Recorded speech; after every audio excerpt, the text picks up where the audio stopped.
Fala pessoal, antes de responder a pergunta aí rapidamente, a pergunta que fala mais sobre o esvaziamento gástrico, só para dar as boas-vindas inicialmente, né, para a nossa 14ª aula, e falar só o seguinte com vocês, que eu não vou adentrar tanto aqui em anatomia e histologia, então se você está chegando nesse vídeo aqui como um dos primeiros vídeos dessa parte mais de sistema digestório, volta no passado, porque na parte mais de boca e estômago, eu comentei mais sobre a estrutura geral de histologia e anatomia quando a gente está falando do nosso sistema digestório.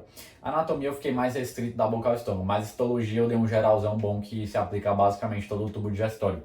E também eu comentei alguns princípios da digestão no vídeo passado, então fica aí o convite, caso você queira passar lá. Porque na sequência de aulas, né, como é uma sequência, eu vou aproveitar muita coisa que já foi dita, tá certo? Mas vamos nessa. Conversar aqui agora um pouquinho sobre essa parte do esvaziamento gástrico. Para pegar o gancho da nossa última aula, a gente vai estar saindo aqui do estômago, já que a última aula foi da boca ao estômago, e vai estar entrando agora finalmente no próprio intestino delgado.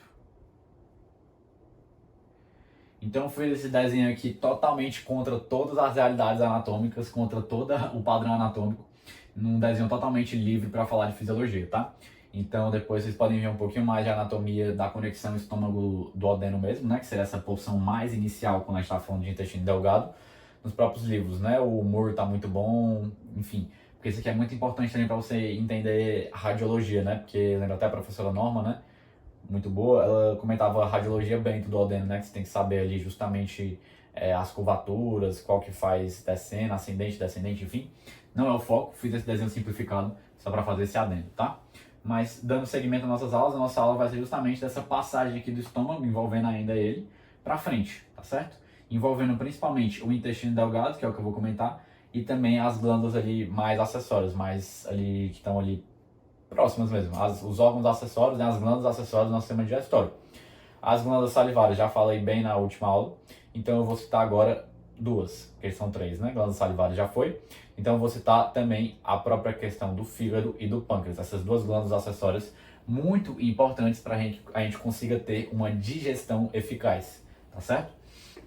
Então, só recapitulando aqui, antes de eu falar do próprio esvaziamento gástrico, o estômago é o palco, é o local onde há essa formação do quimo, com o contato da massa alimentar que chega aqui, né, pelo esôfago, o bolo alimentar que chega aqui pelo esôfago, que vai se transformar aqui após o contato com o suco gástrico, né, que a gente viu na aula passada como é que é formado, vai formar o quimo. O quimo, por sua vez, pessoal, ele é uma mistura meio que semi-líquida ali, mas não é mais muito sólida mais, tá?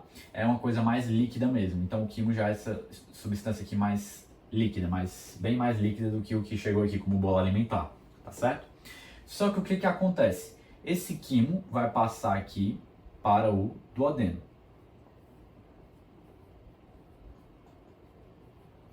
Para ele passar, ele precisa passar pelo porteiro que está aqui, a porta, né? A válvula, o alçapão, né? Enfim, eu falei vários nomes na aula passada, né? Que é nada mais ou menos do que essa estrutura que controla se vai passar ou não o quimo. Essa estrutura é o esfíncter pilórico. Vou puxar um pouquinho da aula passada, tá bom? De anatomia, da divisão mais anatômica, para a gente entender que algumas coisas não ficar muito perdidas. Essa porção mais inicial aqui do estômago é a cárdia. Essa região aqui mais posterior, o desenho não ficou tão fidedigno, mas a região mais posterior do estômago seria aqui, especialmente o fundo. Essa outra região aqui que é quase todo, né, pintada aqui, que é onde o quimo está mais ou menos aqui, né, localizado, no meu exemplo, na minha explicação, seria o corpo. E aqui, por sua vez, essa porção daqui que eu estou pintando agora para vocês. Que porção é essa? É o próprio piloro. E uma quinta porção seria justamente o próprio, pintar aqui, que eu estou pintando aqui, que o quimo também já está começando a chegar nessa porção. Está saindo do corpo para chegar nessa porção, é o antro. Certo? Então as duas regiões aqui anatômicas mais importantes para a gente hoje é o quê? Essa região do antro e do piloro, tá certo? O estômago, ele é, como a gente viu na aula passada, depois vocês voltam se quiserem ver mais detalhes, mas ele é composto por aquelas 4 camadas da perspectiva histológica. Camada mais interna aqui, mucosa, depois a submucosa, depois a muscular externa e por fim a serosa, né, o adventício, enfim, a camada mais externa. Me interessa muito aqui agora para falar com vocês a camada da muscular externa. Deixa eu pegar aqui outro pincel, vou colocar ela de vermelho para ficar mais destacada.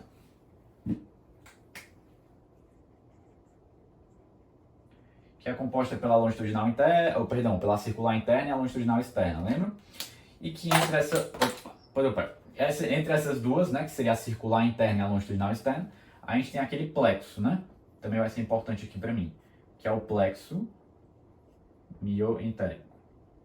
Pedro, por que tá relembrando tudo isso? Porque, vamos lá, chegando agora finalmente aqui na resposta da pergunta, né? O que seria o esvaziamento gástrico? O esvaziamento gástrico é, pessoal, essa passagem, esse esvaziamento, esse esvaziar-se do estômago, que é essa passagem que se dá do quimo para o duodeno, que é essa porção mais inicial do intestino delgado. Para ver movimento, motilidade, que eu já comentei, recobrando aqui, retomando, motilidade, qual é o motor de tudo isso? O motor dessa movimentação aqui do quimo e também do bolo alimentar, enfim, o motor disso é a camada da muscular externa. E a muscular externa, por sua vez, é comandada especialmente pelo plexo mioentérico. Então vamos entender aqui o seguinte. Peguei aqui o estômago, depois que essa transição entre o esôfago e o duodeno. O estômago é como se fosse, alguns autores chamam até de um saco, porque ele pode meio que se dilatar, certo? Para receber mais alimento. É por isso justamente que o estômago tem as próprias pregas gástricas, né? Eu peguei aqui uma folha só para exemplificar para vocês, mas vamos entender o seguinte. O estômago, né, se não tem alimento nele, ele está mais ou menos assim, justamente enrugado, né? Que forma justamente as próprias pregas, tá certo? E ele está num tamanho, propriamente dito, menor, tudo bem? Quando a pessoa começa a se alimentar, o bolo alimentar chega ali e passa do esôfago para o estômago, o que acontece? O estômago, por ter essas pregas, ele está mais enrugado, mais assim, encolhidinho, ele pode começar o quê? Dilatar. E ser capaz de armazenar o quê? Armazenar mais alimento. Então, beleza. O que acontece? Quando o estômago começa a receber mais ali o bolo alimentar, enfim, a dilatar, até essa questão das pregas começam já a mais se abrir, né, enfim, o que vai acontecer? Esse próprio movimento de distensão do estômago já começa a desencadear aqui nas fibras nervosas do plexo mioentérico um sinal para que o plexo mioentérico estimule mais a camada muscular externa a fazer o quê?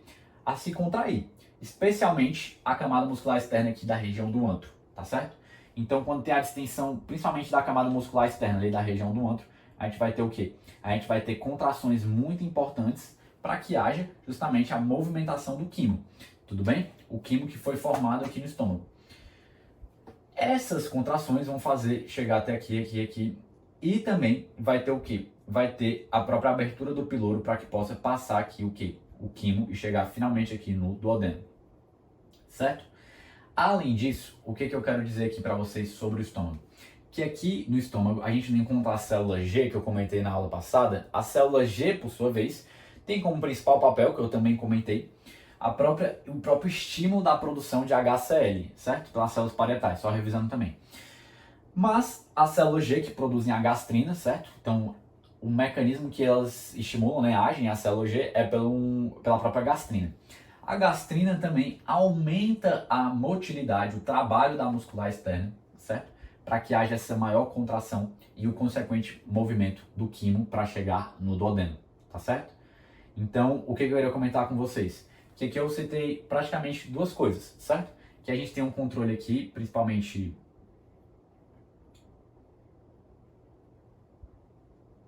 motor é evidente, né? Mas a gente tem um controle nervoso, própria essa articulação do sistema do plexo mioentérico, tá?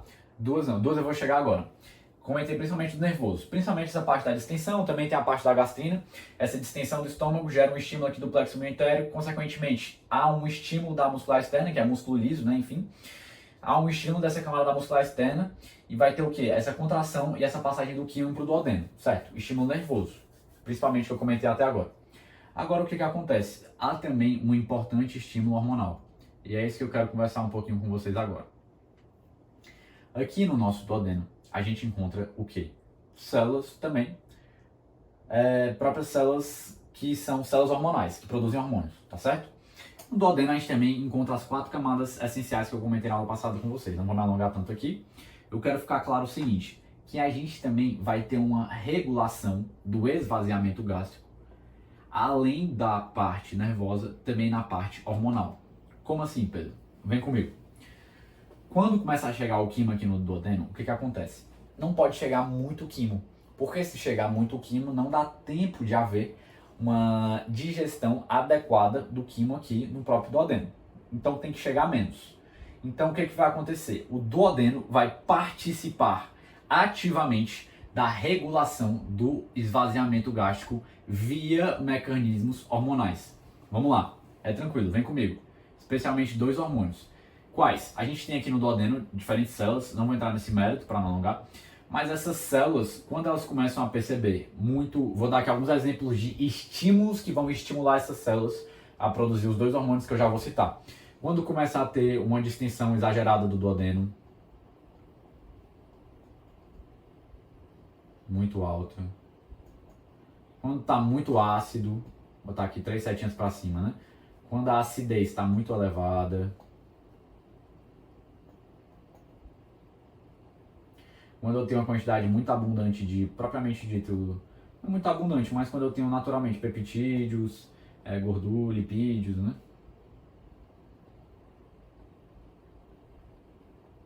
Carboidratos. Esses diferentes estímulos, né, esses diferentes fatores, que são nada mais nada menos do que fatores causados pela própria presença aqui do quimo, porque o quimo, se tiver muita quantidade, distende o duodeno. Se o quimo que chegou aqui é ácido, chegar muito, aumenta muito a acidez aqui do duodeno. Se chega o quimo contém o quê? Peptídeos, lipídios, carboidratos, né? Pegando até aquele exemplo que eu comentei no começo da aula, o churrasco que eu comi, né? Finalmente o churrasco chegou aqui, né? A carne, né? O arroz, enfim. Vamos lá. Esses diferentes fatores que são causados aqui pela presença do próprio quimo no duodeno vão estimular a liberação de principalmente 2 hormônios, colecistoquinina e GIP.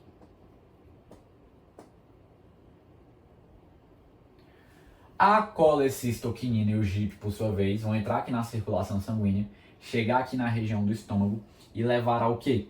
Levar justamente a uma redução do esvaziamento gástrico. Então o duodeno também tem esse papel, pessoal, de exercer um controle mais inibitório aqui na região do meu estômago para inibir a contração muito exagerada, o quê? E a contração muito exagerada e a consequente passagem de muito quimo para cá. Então, nada mais ou menos, lembrem-se do quê? Que o duodeno, quando ele tiver aqui diferentes mecanismos receptivos, né? Tem receptores de pH, receptores de osmolaridade, né? Então, outro fator que eu poderia comentar aqui é uma osmolaridade muito alta, hiperosmolaridade, por exemplo, que acaba aqui na região do duodeno, vai haver um estímulo ali pelas células da liberação de colecistoquinina, que também pode chamar de CCK, e também de GIP, desse hormônio aqui.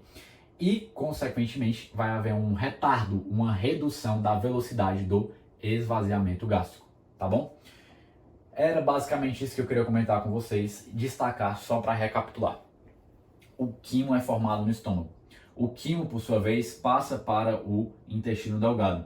Como a gente está falando da porção mais inicial do intestino delgado, passa para o duodeno. Quando o quimo chega aqui, como ele chega aqui? Como tudo começa?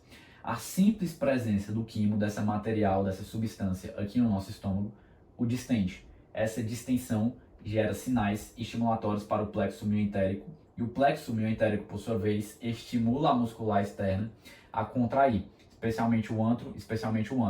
Também, se tiver muito alimento aqui em região de fundo, de corpo, também há esse estímulo para que haja esse movimento do quimo para chegar onde? Para chegar aqui justamente no próprio antro piloro e chegar no duodeno. Mas vamos lá, para a gente não se perder. Aqui no antro vai começar essas contrações mais intensas. Se o quimo está aqui na região do antro, ele vai se movimentar em que sentido? Justamente assim, para chegar finalmente aonde? No duodeno. Para chegar no duodeno, ele precisa passar pelo piloro, tudo bem? O piloro, tudo bem, conseguiu passar, ok. Também tem o papel da gastrina, liberada pela célula G, de também estimular essa maior contração aqui. Então a gente tem esse estímulo nervoso, especialmente, tá bom? E também o estímulo da gastrina, aqui no meio disso tudo. E além disso, a gente tem, quando o quimo chega aqui no duodeno, a gente tem o estímulo hormonal entrando em parte, tá bom? Entrando em jogo, melhor dizendo. Então o estímulo hormonal entra mais em jogo quando o quimo chega aqui no duodeno. Também tem a gastrina aqui? Tem, mas o hormonal é especialmente aqui, tá bom, pessoal? Então o quimo chegou aqui. O quimo, se tipo, chegar muito quimo, digamos, né, tá chegando demais, a gente tem que regular isso. Quem vai regular isso? O duodeno via os hormônios. Então o quimo chegou aqui, digamos que está chegando muito, a gente tem que regular isso. Como que ele vai identificar que está chegando muito? O ambiente do duodeno começou a ficar hiperosmolar, o ambiente do duodeno começou a distender demais, a acidez no ambiente do duodeno começou a ficar muito elevada. A gente usa receptores aqui que estão detectando muitos peptídeos, lipídios, carboidratos. Então agora o duodeno vai agir. Para agir, vai liberar na própria circulação sanguínea colecistoquinina e GIP. Essa colecistoquinina e o GIP vai chegar finalmente aqui no nosso estômago. Ao chegar aqui no estômago, vai o quê? Vai estimular aqui, só para especificar mais a região, vai estimular o fechamento maior do piloro. Porque se eu fecho o piloro, o que acontece? Eu retardo o esvaziamento gástrico. Então vai ter uma função inibitória aqui do duodeno em fechar aqui mais o piloro e retardar o esvaziamento gástrico. Então o esvaziamento gástrico é controlado especialmente por duas vias, via nervosa e via hormonal, por meio disso tudo aqui que eu comentei com vocês. Só recapitulando tudo. Beleza, pessoal? Então eu falei que retarda aqui agindo sobre o estômago, mas aproveitei aqui para no final e reforço mais uma vez que a colecistoquinina e a GIP atuam especialmente no piloro, aumentando a constrição desse esfíncter, né, que é o esfíncter pilórico, para especificar mais ainda a região, que seria o esfíncter pilórico, e consequentemente retardando o esvaziamento gástrico. Beleza?